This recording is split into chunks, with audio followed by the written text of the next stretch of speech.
یا میم اور شین جو ہے وہ الگ ہونے جا رہی ہے، اور انہوں نے میم شین کرتے کرتے اور ڈالر کو دیکھ لیں، ہر چیز پہ انہوں نے مہنگائی کر دی ہے اور غریب کی کمر توڑ دی ہے۔ کہ یہ عوام میں سلیکٹ نہیں ہے یا ان کو سلیکٹ کیا ہے کسی نے؟ یہ عوام میں سلیکٹ نہیں ہے، جو انسان سلیکٹ ہوتا ہے پہلے انسان چیئرمین بنتا ہے، پھر اس کے بعد ایم پی اے بنتا ہے، پھر ایم این اے بنتا ہے، پھر منسٹر بنتا ہے، پھر پی ایم بنتا ہے۔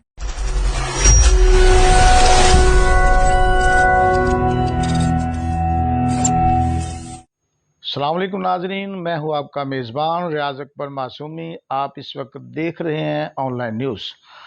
ناظرین، اس وقت ہم ایسے گھرانے میں موجود ہیں جنہوں نے پاکستان کے لیے قربانیاں دیں، ان کے آباء و اجداد نے اشوار خدمات دیں، اور ان کے آباء و اجداد بانی پاکستان قائد اعظم محمد علی جناح کے ان کا شمار رفقا میں ہوتا ہے، اور ان کے چشم و چراغ ملک محمود خان چوہان جو 7 مرتبہ اس علاقے سے چیئرمین منتخب ہوئے اور ریکارڈ ترقیاتی کام انہوں نے کیے، آج بھی لوگ جو ہیں وہ ان کو قدر کی، عزت کی نگاہ سے دیکھتے ہیں۔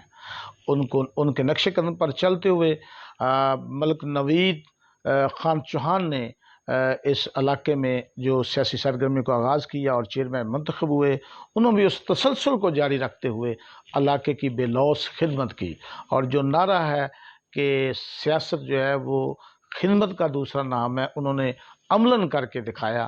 آج ہمارے ساتھ موجود ہیں میٹ اسپیشل میں ملک نوید چوہان، سابق چیئرمین برج اٹاری۔ السلام علیکم جی۔ وعلیکم السلام۔ سب سے پہلے تو ہم آپ کے مشکور ہیں کہ آپ نے ہمیں وقت دیا، اور میں سوال یہی سے شروع کروں گا کہ ایک کمپلیکیشن چل رہا ہے عوام میں بھی، عوام بھی یہ جاننا چاہتے ہیں کہ بارہا 3 سالوں میں یہ چیزیں آئی ہیں کہ مسلم لیگ نون میں دھڑے بندی ہے۔ کیا آپ سمجھتے ہیں کہ شہباز شریف کا بیانیہ اور نواز شریف کا بیانیہ مختلف بیانیہ ہے، نہیں، یا میم اور شین جو ہے وہ الگ ہونے جا رہی ہے؟ بسم اللہ الرحمن الرحیم۔ السلام علیکم۔ جو مجھے یہ میری ویڈیو دیکھیں، میں ان کو بھی یہ سلام پیش کرتا ہوں۔ اور میں جو آپ نے سوال کیا ہے میم اور شین کا، یہ 3 سال میں میم اور شین نکالتے، یہ خود انہوں نے مہنگائی اس لیول پہ کر دی ہے، کرپشن اس لیول پہ کر دی ہے۔ آپ کسی دفتر میں چلے جائیں، کسی جگہ چلے جائیں، کوئی روڈ دیکھ لیں، اور انہوں نے میم شین کرتے کرتے اور ڈالر کو دیکھ لیں، ہر چیز پہ انہوں نے مہنگائی کر دی ہے اور غریب کی کمر توڑ دی ہے۔ اور جیسے آج ابھی مہینہ 10 دن پہلے لاہور میں الیکشن ہوئے ہیں، پنجاب میں، پاکستان میں، اور مسلم لیگ نون یہ وہ علاقے تھے جہاں پی ٹی آئی نے جنم لیا، اور ان علاقوں میں بھی مسلم لیگ نون نے انہیں شکست دی، اور لوگوں کو سمجھ آ گئی ہے کہ یہ ایک جھوٹا سیاستدان ہے، یہ ایک میچ کا کھلاڑی تھا، یہ ایک سیاست کا کھلاڑی نہیں ہے، نہ اسے سیاست کی طرف آنا چاہیے۔ یہ جو اس کا مقام تھا، اس نے اپنا مقام ختم کر دیا ہے۔ اور اب پہلے اس کی لوگوں کے دلوں میں ایک کرکٹ کا کلب میچ جیتا، اس کی عزت تھی، اب وہ بھی اس نے اپنی عزت مٹی میں ملا لی ہے، اور لوگوں کا اس پہ اعتماد اٹھ گیا ہے۔ پیٹرول دیکھ لیں، پہلے 60 روپے تھا، آج 123 روپے ہے۔ آٹا دیکھ لیں، سیمنٹ دیکھ لیں، چینی دیکھ لیں، گندم دیکھ لیں، اور ڈیولپمنٹ جدھر آپ بیٹھے ہیں الحمدللہ یہ این اے 120 کا علاقہ ہے، اور یہ پہلے پی پی 65 تھا، اب 38 ہو گیا ہے، 138۔ اور پہلے جو پچھلے 10 سال تھے ان میں ڈیولپمنٹ اتنی ہوئی ہے، ان 3 سالوں میں ابھی تک نین سکھ سے لے کے فیض پور انٹرچینج تک ایک روڈ ہے، جو کہ ان 3 سالوں میں، 3.25 سالوں میں ابھی تک ایک روڈ نہیں مکمل ہوا۔ اس روڈ کا جڑاں والا فیصل آباد تک یہ روڈ جاتی ہے، اور لوگ اتنے پریشان ہوتے ہیں، اور لوگوں کو کوٹ عبد المالک انٹرچینج سے موٹر وے پہ آ کے پھر فیض پور آتے ہیں، پھر لاہور سے لوگ جڑاں والا شرک پور کے لیے ٹریولنگ کرتے ہیں۔ اس علاقہ کو یہ پی ٹی آئی نے ان 3 سالوں میں بہت نیچے لے کے جا رہی ہے، اور میں عوام سے گزارش کروں گا خدا کے لیے انہیں ان کی سپورٹ جو کر رہے ہیں وہ چھوڑ دیں، اور ان کا جو بیانیہ ہے وہ غلط ہے۔ یہ مہنگائی کا ایک ہیلی پیڈ سے آئے تھے، یہ جیسے آئے ویسے انہیں واپس جانا چاہیے۔ یہ سلیکٹ نہیں ہے، یہ سلیکٹ نہیں ہے. اگر جو انسان سلیکٹ ہوتا ہے پہلے کوئی یو سی کا یعنی الیکشن کہ لڑے، یہ عوام میں سلیکٹ نہیں ہے یا ان کو سلیکٹ کیا ہے کسی نے؟ یہ عوام میں سلیکٹ نہیں ہے. جو انسان سلیکٹ ہوتا ہے پہلے انسان چیئرمین بنتا ہے، پھر اس کے بعد ایم پی اے بنتا ہے، پھر ایم این اے بنتا ہے، پھر منسٹر بنتا ہے، پھر پی ایم بنتا ہے. اس کا جو ایکسپیرینس ہوتا ہے وہ مجھے ڈائریکٹ ایک انسان کوئی بھی بندہ اسے پی ایم پہ بٹھا دیں گے سیٹ پہ، اسے کیا پتہ ہے کہ پی ایم کی سیٹ کتنی بڑی ہے، اس میں کیا کرنا ہے. شہباز شریف کا آپ نے دور دیکھا، اب عثمان بزدار جو پاکستان کا سب سے بڑا صوبہ ہے پنجاب، اس کے وزیر اعلیٰ ہیں. اب دونوں کا تقابلی جائزہ آپ کو اگر کہا جائے تو ان میں کیا چیز مشترک ہے؟ شہباز صاحب، میاں محمد شہباز شریف صاحب جب سی ایم پنجاب تھے، کسی جگہ بھی کوئی ایشو ہوتا تھا، شہباز شریف صاحب اسی ٹائم اپنے ہیلی کاپٹر سے اس جگہ پہنچ جاتے تھے. اور شہباز شریف صاحب جب پہنچ جاتے تھے کوئی بھی مسئلہ ہوتا تھا، ادھر کا ڈی پی او، ادھر کا آر پی او، اگر کسی کا بھی بیچ میں ایشو ہوتا تھا اسے سسپینڈ کر دیتے. یہ 3 سال کے اندر یہ اپنی سیٹ سے کبھی باہر نہیں نکلے. کسی فیلڈ میں وہ گندم کا اگر ٹائم آتا تھا تو جو اے سی صاحبان ہیں، ڈی سی صاحبان ہیں، انہیں بھی ٹینشن ہوتی تھی، پتہ نہیں ہیلی کاپٹر میاں شہباز شریف کا اڑ کے ننکانہ آ جانا ہے یا بہاولپور چلا جانا ہے یا قصور چلا جانا ہے یا کسی اور ڈسٹرکٹ میں چلا جانا ہے. انتظامیہ ڈری رہتی تھی. وزیر اعظم تو کہتے ہیں کہ یہ وسیم اکرم پلس ہے.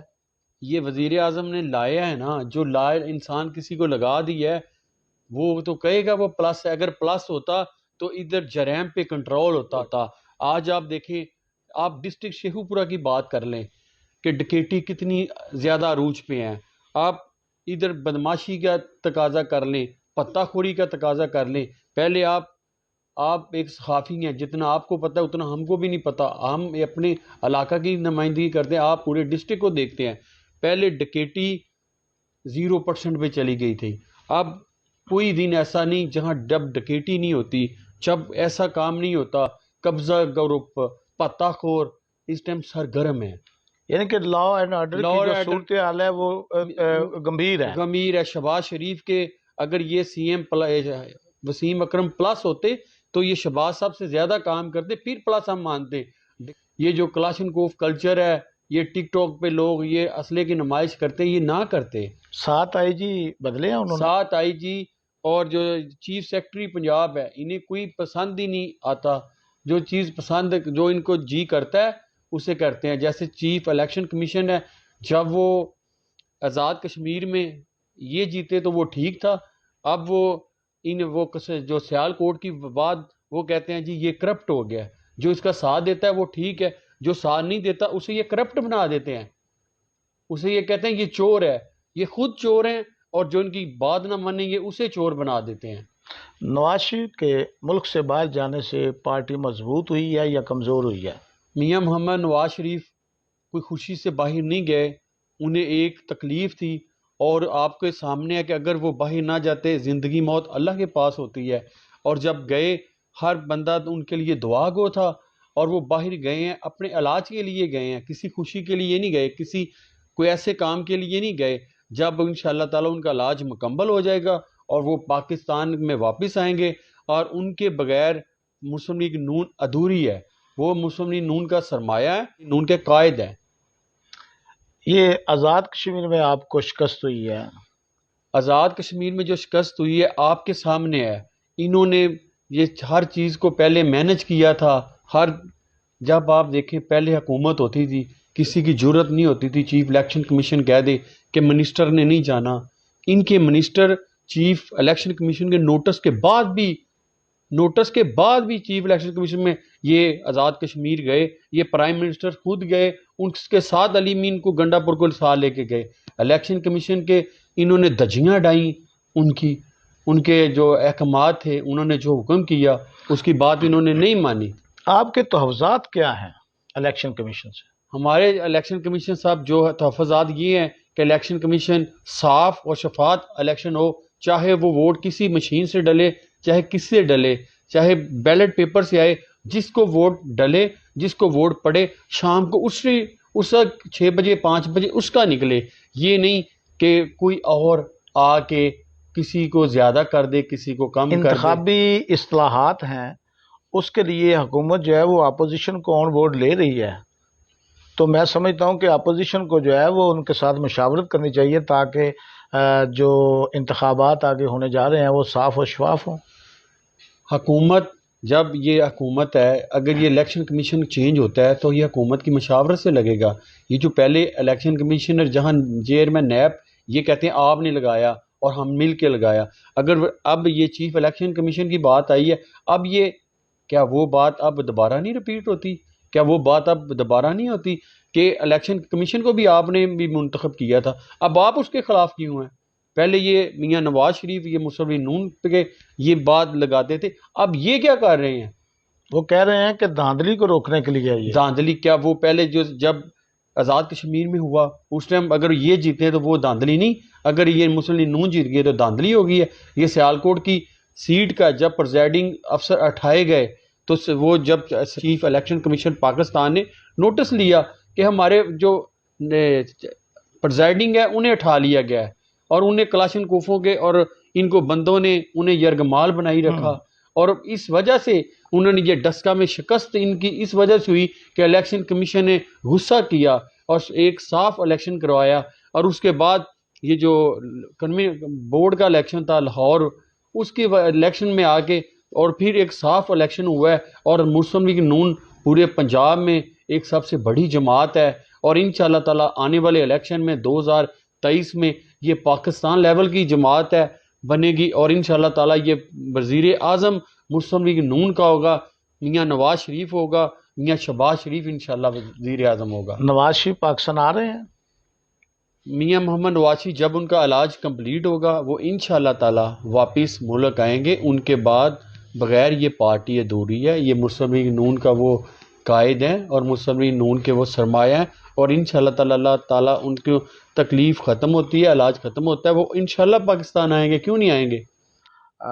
جی چوہان صاحب بتائیے گا کہ حکومت جو ہے وہ کبھی کہہ دیتی ہے کہ انتخابات اسی سال ہوں گے، پھر ایک سال گزر گیا، پھر دوسرے سال انہوں نے کہا، پھر تیسرے سال کہا، اب بھی جو ہے وزیر اعظم کہہ رہے ہیں کہ بلدیاتی انتخابات جو ہے وہ ہونے جا رہے ہیں. تو آپ کے بارے میں ہے کہ آپ جو ہے وہ تحصیل ناظم کا الیکشن جو ہے وہ لڑنے کا ارادہ رکھتے ہیں، تو آپ کے کیا اہداف ہوں گے، جہات ہوں گی علاقے کے لیے؟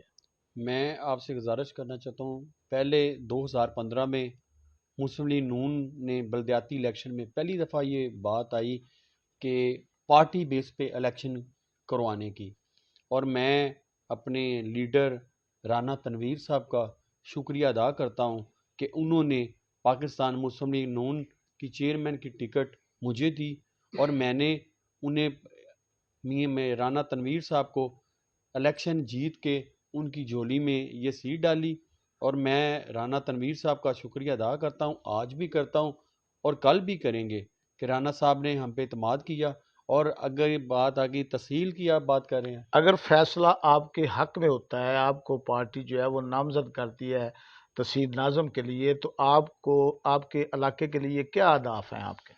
اگر رانا صاحب مجھ ناچیز پہ اعتماد کرتے ہیں، مجھ ناچیز پہ جیسے انہوں نے چیئرمینی کی مجھے ٹکٹ دی، اگر مجھے تحصیل ناظمی کی رانا صاحب مجھ پہ اعتماد کرتے ہیں، میں انشاءاللہ تعالی جیسے چیئرمین بن کے رانا صاحب کے ساتھ کندھے سے کندھا ملا کے چلے، انشاءاللہ تعالی تحصیل ناظم اگر میں بنتا ہوں، رانا صاحب مجھے پہ اعتماد کا اظہار کرتے ہیں، اور انشاءاللہ تعالی اس علاقے میں رانا تنویر صاحب مسلم لیگ نون اور رانا تنویر صاحب ایک برانڈ کا نام ہے.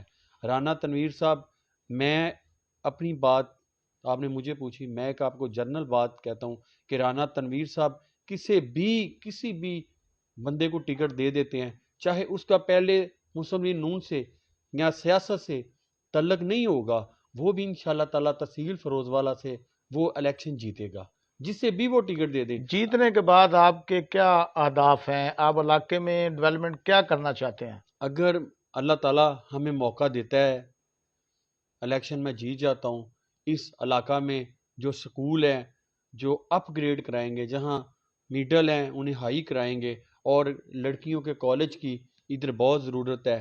سب سے پہلے انشاءاللہ تعالی میری کوشش ہوگی کہ برج اٹاری میں ڈگری کالج گرلز بنایا جائے، اور اس کے بعد یہ جو روڈ ہیں، یہ جو شہر کو جاتے ہیں جتنا ہے اس کا مسئلے ہیں، یہ سارے روڈ کمپلیٹ کروائیں گے. گلیاں پہلے بھی الحمدللہ 10 سال میں رانا تنویر صاحب نے اور ہم نے مل کے بہت خدمت کی ہے، بہت اس علاقہ میں ڈیولپمنٹ کروائی ہے. اور اس سوا تین سال میں ادھر بیٹھا ہوں، آپ چیک کر لیں، خدا کی قسم ادھر ایک اینٹ بھی نہیں لگی. یہ برج اٹاری جہاں بیٹھے ہیں، یہ رانا بٹی یو سی، ایک اینٹ بھی نہیں لگی. جو ایک دو کام چل رہے ہیں وہ میاں محمد شہباز شریف اور رانا تنویر صاحب کے وہ پرانے فنڈ ہیں، جو اب اس ٹائم وہ الیکشن کمیشن نے 2000 جب 18 کا الیکشن آیا، 17 میں انہوں نے پابندی لگا دی. ہمارے جو فنڈ ہے صرف حکومت کو 4 سے 4.25 سال فنڈ لگایا، اور جو وہ سکیمیں تھی وہ بعد میں اب 2 منصوبے کمپلیٹ ہو رہی ہیں. اس میں ایک سیوریج ہے اور ایک اس میں یہ پانی کی لائنیں ڈال رہی ہیں. اس کے علاوہ ادھر کوئی کام نہیں ہوا. آپ جا کے دیکھ لیں، اگر کوئی کام ہوا ہوگا تو میں آپ کا دیندار ہوں. شہروں میں تو فلٹریشن پلانٹ جو ہے وہ لگ رہے ہیں صاف پانی کے لیے. اب دیہی علاقوں میں بھی ایسا آپ کے ذہن میں ہے کہ یہاں بھی واٹر فلٹریشن پلانٹ جو ہے وہ لگنے چاہیے؟ آپ نے بہت اچھی بات کی یہ فلٹریشن پلانٹ کی. میں آپ کو سب سے پہلے اس بات پہ، آپ نے فلٹریشن پلانٹ کی بات کی ہے، میں رانا تنویر صاحب کا شکریہ ادا کرتا ہوں. انہوں نے بغیر کسی سرکاری پیسے کے انہوں نے اپنی جیب میں اس علاقہ میں 22 سے 25 پانی کے فلٹریشن پلانٹ خود لگوائے تھے. اچھا. اور وہ پنجاب میں واحد ایم این اے ہوں گے جنہوں نے اپنی جیب سے فلٹریشن پلانٹ لگائے.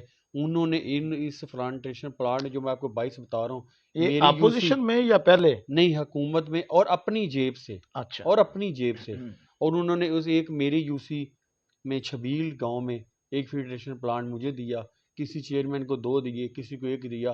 یہ ایک اپنے پیسوں سے. وہ اللہ تعالیٰ کا ان پہ اتنا شکر ہے، اللہ تعالیٰ کا رانا صاحب پہ ایک خاص کرم ہے کہ وہ اس علاقہ میں جو سیاست کر رہے ہیں، ایسی سیاست پنجاب میں کوئی نہیں کرتا. ادھر لوگ ایم این اے بنتے ہیں، ایم پی اے بنتے ہیں، کمیشن کا لالچ کرتے ہیں، یہ کرتے ہیں. رانا صاحب اپنی جیب میں سے 8-10 کروڑ روپے کے فیڈریشن پلانٹ لگوائے ہیں. کسانوں اور زمینداروں کے لیے آپ کیا سمجھتے ہیں کہ کیا ایسا ہونا چاہیے جو ان کو اپنے پاؤں پہ کھڑا کیا جائے؟ آپ کسانوں کی بات کی، بہت اچھی بات کی. جیسے پہلے یوریا کا توڑا 1700-1800 کا تھا، آج 3500 کا ہو گیا. ڈی اے پی 2500 کی تھی، آج 6,500 سے 7,500 تک ہے. اور یہ زمیندار کا قتل ہے. اور اگر ہمیں مسلم نون کو یہ موقع ملا، مجھے امید ہے میاں محمد نواز شریف، میاں محمد شہباز شریف اور رانا تنویر صاحب جیسے لیڈروں پہ کہ یہ پھر مہنگائی نیچے آئے گی، پیٹرول نیچے آئے گا، ڈیزل نیچے آئے گا. جب پیٹرول ڈیزل نیچے آئے گا اور کھادیں بھی سستی ہوں گی اور زمیندار خوشحال ہوگا. جب زمیندار خوشحال ہوگا تو پاکستان خوشحال ہوگا. اگر ڈی اے پی، آپ یہ دیکھیں، آٹا پہلے دیکھ لیں، اب آٹے کی پرائس دیکھ لیں، یہ زمیندار کو کچھ نہیں بچتا. زمیندار کی انکم اس سے بھی کم ہوئی ہے. پہلے ڈی اے پی کدھر تھی، یوریا کدھر تھا، ڈیزل کہاں تھا، بجلی کے بل کہاں تھے. یہ ساری چیزیں کو آپ جب کرتے ہیں نا تو آپ کو پتہ چل جاتا ہے کہ جو زمیندار ہے اس کے پلے اس ٹائم کچھ نہیں پڑتا. انہوں نے 200 روپے ریٹ اگر گندم کا 400 بڑھایا ہے. اور آپ یہ دیکھیں ڈیزل پٹرول اور ڈیزل اور کھاد کی پرائز کدھر گئی ہے. اس سے کون مرا ہے؟ زمیندار مرا ہے، غریب طبقہ پس گیا ہے. آپ ایک 30,000 روپیہ ہو اور ایک فیملی ہو، اس کے میاں بیوی ہو اور 3 بچے ہوں، آپ مجھے بجٹ بنا کے دے دیں کہ 350 روپیہ گھی کلو ہے. کیسے وہ غریب بندہ اپنے گھر کے 3 بچوں اور فیس اور یہ خرچہ پورا نہیں کر سکتا؟ یا آپ دیکھیں، ٹھیک ہے، آپ نیچے جا کے دیکھیں، ہم لوگ ہیں گلی محلے کی سیاست کرتے، ہمیں پتہ ہے کس گھر میں کیا ہے. لوگوں کے چولہے ٹھنڈے ہو گئے ہیں، لوگ پریشان ہیں، لوگ تو رو رہے ہیں. خواتین کے لیے کیا آپ سمجھتے ہیں؟ خواتین میں اپنی ماؤں بہنوں کے لیے اگر اللہ تعالیٰ موقع دیتا ہے اور انشاءاللہ کوشش کریں گے کہ اپنی ماؤں بہنوں کے لیے کوئی اچھا سا روزگار جو مائیں بہنیں کرتی ہیں، ادھر سے کچھ لاہور بھی جاتی پہلے ہیں. دستکاری سینٹر بنتے تھے خواتین کو اوپر لانے کے لیے. آپ کے ذہن میں کیا منصوبہ ہے کہ جو خواتین ہیں وہ اپنے پاؤں پہ کھڑا ہوں، وہ بھی جو ہے وہ اس معاشرے میں باعزت مقام حاصل کر سکیں؟ خواتین کو ایک مقام پہنچے گا اور وہ مسلم لیگ نون پہ جا سکتی ہے، اور وہ مسلم لیگ نون میاں شہباز شریف، میاں محمد نواز شریف صاحب کوئی ایسا منصوبہ کوئی بڑا لے کے آئیں گے جس میں یہ سارا ہو سکتا ہے۔ یہ اگر تحصیل لیول پہ ہم تحصیل پہ الیکشن جیتے ہیں، لیکن اس کا حل نہیں ہو سکتا یہ، کیونکہ اس علاقہ میں لوگ امیر بھی ہیں اور غریب بھی بہت زیادہ ہیں۔ لیکن اگر ان سب چیزوں کو اگر دیکھنا ہے تو کوئی بڑا پیکیج آئے جس میں خواتین جو میڈل کلاس ہیں، جو میری بہنیں ہمارے جیسے غریب لوگ ہیں، وہ ادھر کام کریں اور وہ ترقی کی طرف جائیں، وہ مائیں بہنیں ترقی کریں۔ آج میٹ اسپیشل میں ہمارے خاص مہمان تھے ملک نوید خان چوہان، جنہوں نے بڑی نوید سنائی کہ انشاءاللہ نواز شریف جو ہیں وہ پاکستان آ رہے ہیں، اور میم اور شین کی باتیں کرنے والے جو احمقوں کی جنت میں رہتے ہیں۔ پارٹی پہلے سے زیادہ مضبوط ہے، پرعزم ہے، اور جس کی واضح مثال یہ ہے وہ کنٹونمنٹ کے انتخابات ہیں جس سے مسلم لیگ جو ہے وہ کامیاب ہوئی ہے۔ اپنے میزبان کو اجازت دیجیے، اللہ حافظ۔